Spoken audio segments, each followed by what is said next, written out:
So when you decide to make a fabric collage, your first step is going to be to design a pattern.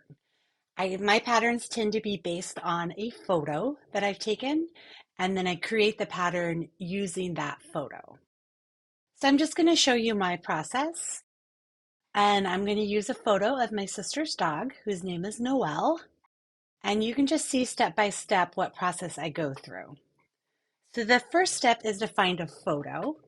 Maybe you take a photo, maybe you've had a photo for a while that you've had in mind, but choose whatever subject you want to turn into a fabric collage and get an image of it that you like. And keep in mind that that photo that you take doesn't necessarily have to be just the perfect picture of whatever you're trying to turn into a collage. You can crop or adjust the image. For example, in this photo, I'm going to make a collage of Noelle and cut out the super cute golden retriever flopped on the couch. And then at this point, if you can, after cropping the photo, try to get it set up exactly how you're going to want it later. The more precise you have it looking exactly what you want your collage to look like, the easier it's going to be. You can still make changes later, but it's just easier. And so for this dog, Noelle, I don't want her headshot centered.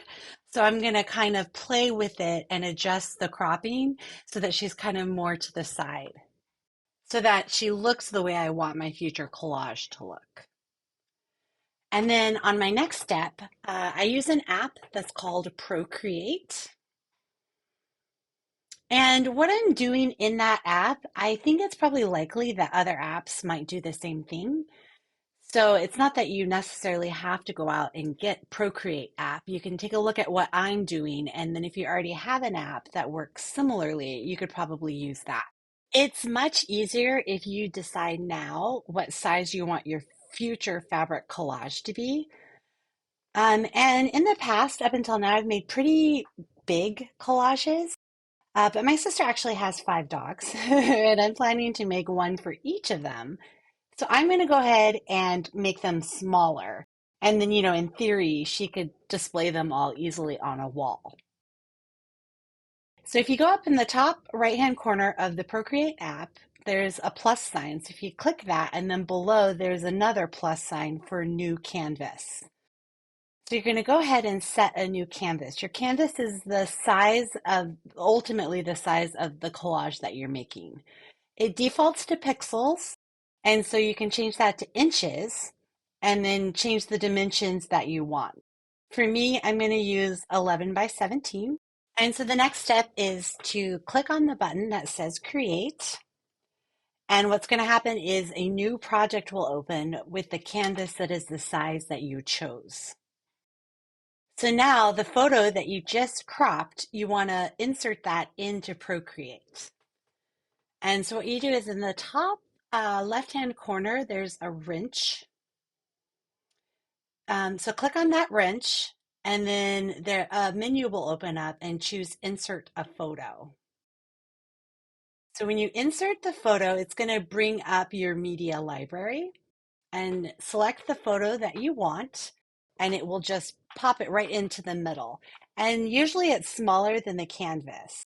And so you want to stretch or adjust the image size so that it fits the whole area of the white canvas. For me, it's easiest if you use your fingers to kind of reduce the size of the white canvas so you can clearly see the outlines. And then you just, again, on your iPad or tablet, use your fingers to stretch that image. And you'll notice on this picture, the way I cropped Noelle's image does not fit the canvas exactly. It's a little bit bigger than the white area, but that's fine because once I've adjusted it the way I wanted and moved on, it will just use the area that I actually selected that fits within the canvas. So the next thing that I'm going to share with you is the main concept that you want to use when creating patterns in Procreate. And it's this idea of using the function of layers. You have to use layers, which is what it's called in the app, in order to create the pattern correctly and print it correctly. So in the top right corner, there's like two squares that are set over each other, and that's your layer menu. And so when you open that, you want to add a third layer. It tends to by default have a white layer for the background. It has the photo that you added. And so now we're going to add a new layer that's on top of that. I like to change the names of the layers so that I remember which layer has what part of the pattern. So for the new layer that I just created, I'm going to call that Noel pattern. And I'm going to change the name of the photo to Noel photograph. And so then I need to double check and make sure that I've selected the layer that I just created. So the blue highlight should be on the pattern layer. Often I will accidentally draw on the photo, and then what happens is when you're ready to make the pattern and print it, it's a total fail. So I make sure that you're on the topmost layer and use that layer to draw your pattern on. So our next step is to select the type of brushstroke that we are going to use as we're tracing our pattern. I've played around with different ones of them, and the one I prefer is called monoline, and it's under the category of calligraphy. So if you click on calligraphy and then select monoline, I feel like that's the most clean and crisp type of brushstroke, and it makes it just easiest when you're actually trying to follow the collage pattern later. In the top right, there's a circle that indicates the color that has been selected for whatever markings you make. I try to choose something that is going to contrast well with the pattern. So in this instance, Noelle is kind of gray, tan, light brown. So I'm going to choose a hot pink color so that it will stand out and will show a lot of contrast, and it'll be easy to see what I've sketched. And you'll notice on the right-hand side of my screen, I have these two sliders. I believe that by default, these are on the left-hand side, and then I just drag them over because I prefer them on the right-hand side. The bottom slider is going to determine the opacity of your stroke, so essentially how dark or thick it appears. And the top one is the size of your stroke, so it has to do with thickness. It's I play with the different thicknesses. It depends from collage to collage. You don't want something that's too thick, but you do want something that you're going to be able to see easily to trace shapes later in the collage practice. So you can see here on the screen, I'm just making different strokes to try to make sure I have the thickness that I like. This is not looking too bad, but I do want it just a little bit more narrow for smaller color variations. So I adjusted it down. Also, underneath the two sliders, it has an important feature, which is the redo and undo buttons. So they're just really easy to access there. I use them a lot. So once you are satisfied with the thickness of your brush stroke, and it's helpful if you kind of zoom in as you start to trace. So you're just going to trace different variations in color that you may notice. We're talking about like shades, color changes. It's very easy to get super complex and complicated at this point. Like a comparison note, my collages are really very detailed. So I don't recommend you go any more complex than what you see that I'm doing. The larger your shapes, the easier it's going to be. The more complex your shapes, the harder it's going to be, and it's going to be harder to sew down later. I like the details because I feel like it makes it a little bit more realistic to what the dog looks like. Also, I end up having a lot of options for different fabrics, and I like that look. But just play with it, but keep in mind that the more detailed you get things, the harder it's going to be. And the more basic your shapes are, it's going to be easier. So if you're up for a challenge, go for it. But if you want to just practice with more simple shapes first, that makes a lot of sense. And remember that after you've created the pattern, when you're actually making the collage, you can always change your mind. You can change the shape of things, you can add more detail, you can take away more detail. For example, when I did Shadow's pattern, the instructor actually created it and she made the nose section larger than I would have. And there was a shade variation that I wanted to add in. So I added that in and I was happier with it. Sometimes as I'm tracing the shapes, I'll end up doing a pretty long segment without lifting my stylus. And so what that means is if I make a mistake and click undo, a large portion will disappear. And so in that instance, I prefer to use the eraser. And the way you do that is, again, at the top, a couple spaces over from the brush is an eraser. It looks kind of like two squares next to each other. And be careful because, like the brush stroke, when you click on it, it could be like a wide area that gets erased or a small area that gets erased. So you'll notice in this next section that I try to use the eraser and I accidentally obliterate more lines than I meant to. So I clicked undo, I made it smaller, and then was just able to erase the part that I wanted to fix. And again, keep in mind, this whole pattern throughout the entire process is flexible. You get to make decisions on changes, all those things as you go along throughout the entire process until your collage is done. So you can just take a look and watch as I'm drawing and tracing the different shapes with my stylus.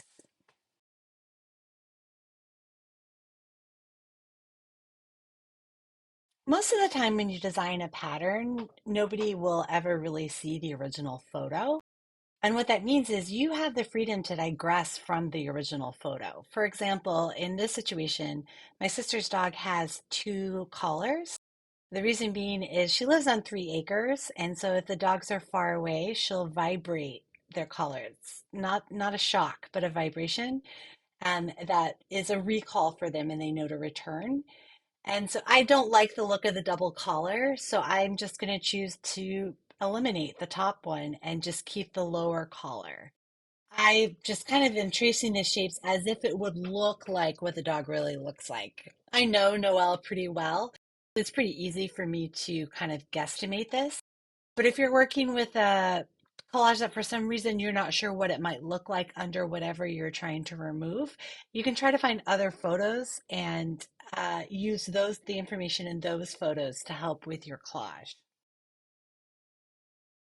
So again, I'm just tracing the darker tan shades, the lighter tan shades, the blacks, the grays, the mixes, and just tweaking things until I'm satisfied with the pattern.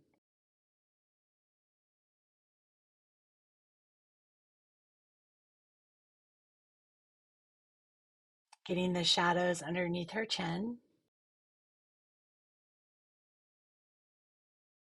Sometimes your collage, whether it's an animal or a landscape, may have an area that is all very much the same color. And for example, like Shadow, he's all black. And you don't want one color. It doesn't really look like a collage. It's not as interesting. But still, even though Shadow's all black, even though it's one color, there are shades within that color. So you have to keep an eye on those different shades because it will add complexity and interest. And an example of this is Noelle's chest. It's white, but because she's sitting near a window, you can see that there are different shades. There's a shadow from her collar and her ID tag. The direction that her fur is growing is adding different shades and variations of color. So you can just play with all of those aspects. Try to avoid one solid piece of fabric. Keep it simple, but try to have a little bit of a variety.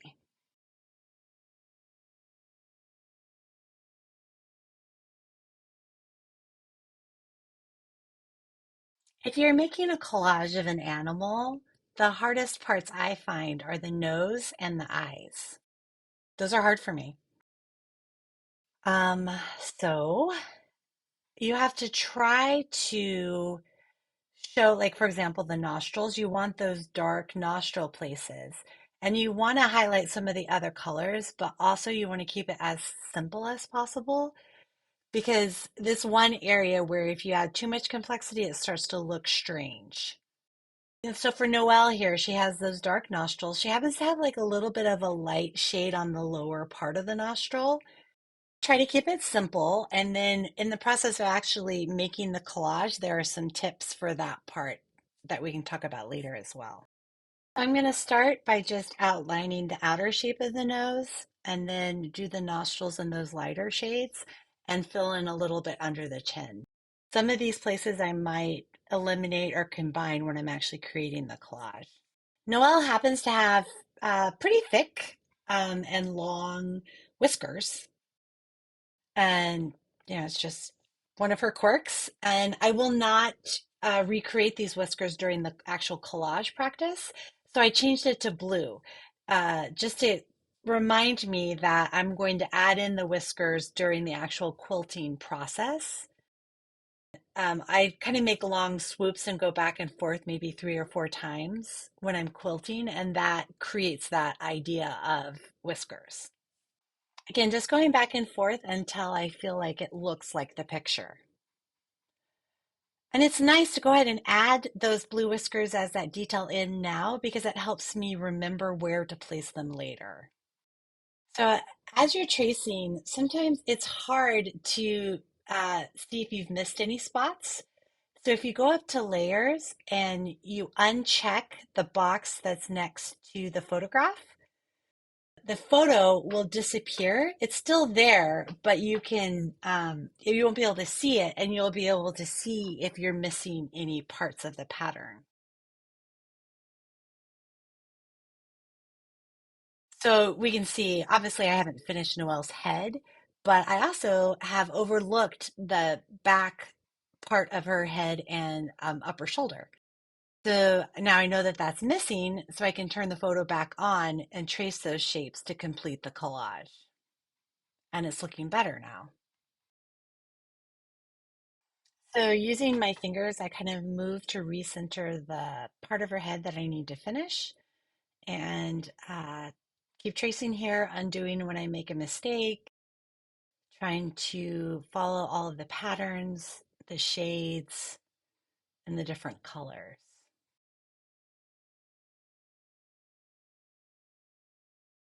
Again, the eyes are the hard part.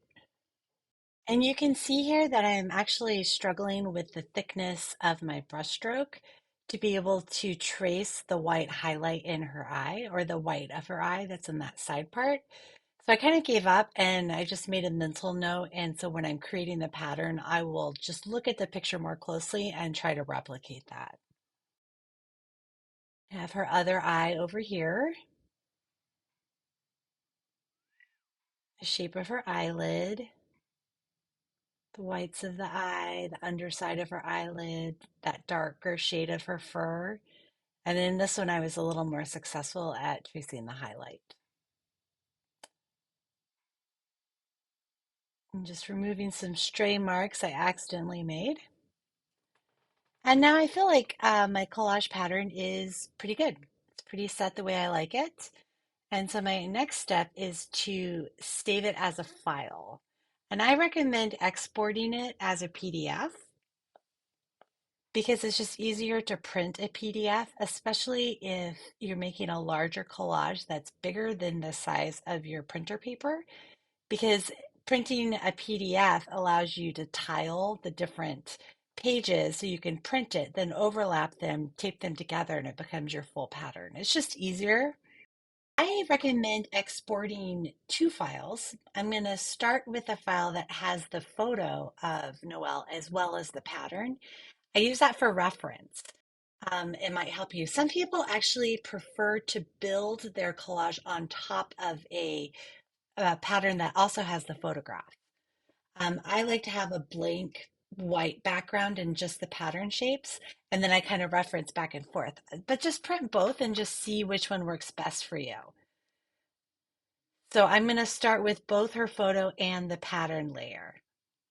So I just make sure everything is checked. What you see on the picture is what's going to get exported. And then click on Gallery in the top left, and it's going to draw you out of the file back to the main screen. And on the top right, you can see where it says select.